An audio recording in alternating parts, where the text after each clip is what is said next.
Assalamualaikum warahmatullahi wabarakatuh.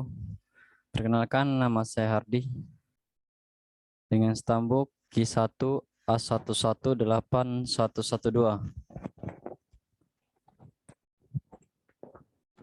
jurusan Ilmu dan Teknologi Pangan, Fakultas Pertanian. Di sini saya akan menjelaskan sedikit mengenai kecerdasan buatan.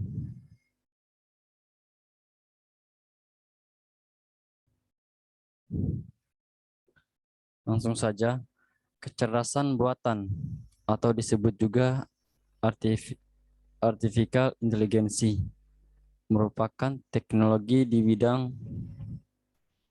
ilmu komputer yang mensimulasikan kecerdasan manusia ke dalam mesin komputer untuk menyelesaikan berbagai persoalan dan pekerjaan seperti dan sebaik yang dilakukan manusia, bahkan bisa lebih baik dari manusia.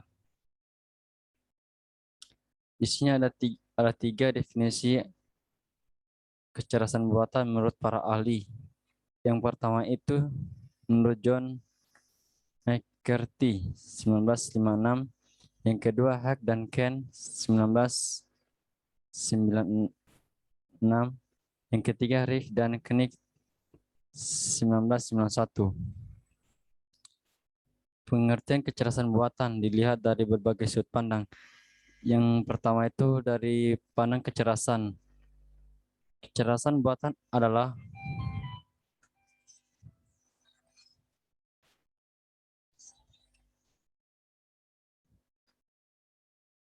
bagaimana membuat mesin yang cerdas dan dapat melakukan hal-hal yang sebelumnya dapat dilakukan oleh manusia. Kedua, sudut pandang penelitian. Studi bagaimana membuat agar komputer dan dapat melakukan suatu sebaik yang dilakukan oleh manusia. Yang ketiga itu sudut pandang bisnis, kumpulan peralatan yang sangat powerful dan berteknologis dan menyelesaikan masalah-masalah bisnis. Keempat, sudut pandang pemrograman.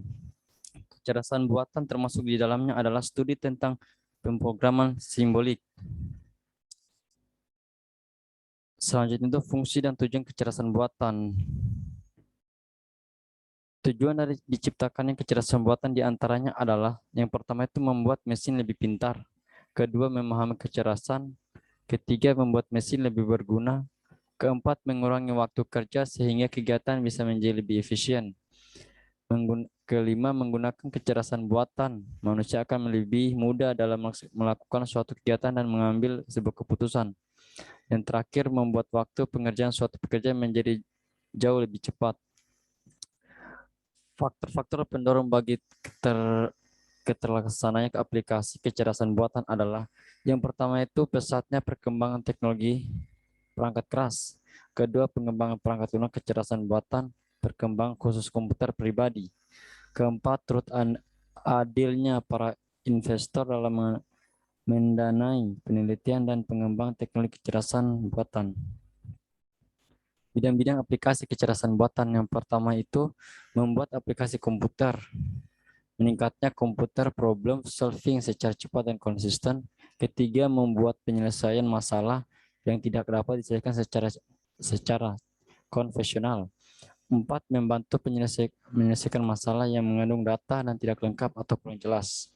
Kelima, menangani informasi yang berlebihan dengan cara merangkum, mengakitisar, dan menginterpretasi informasi. Keenam, meningkatnya produktivitas dalam melaksanakan banyak tugas. Ketujuh, membantu melaksanakan pencarian data atau suatu pola berdasarkan jumlah data yang sangat besar.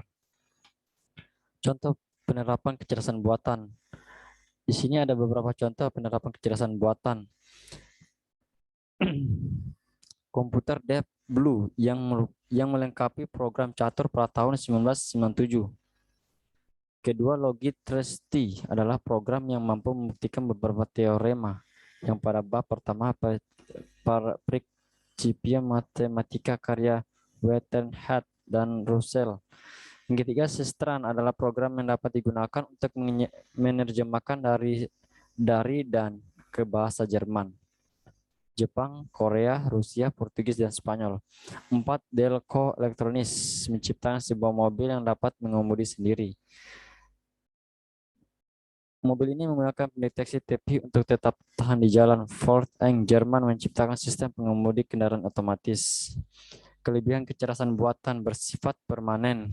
Kedua, mudah diduplikasi, lebih bersifat konsisten, dapat didokumentasikan, lebih cepat, bersifat netral, menutup peluang bisnis.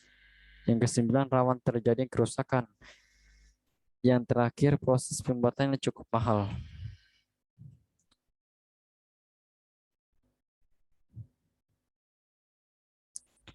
Saya kira itu saja yang dapat saya sampaikan dari materi kecerdasan buatan. Kurang lebihnya mohon dimaafkan.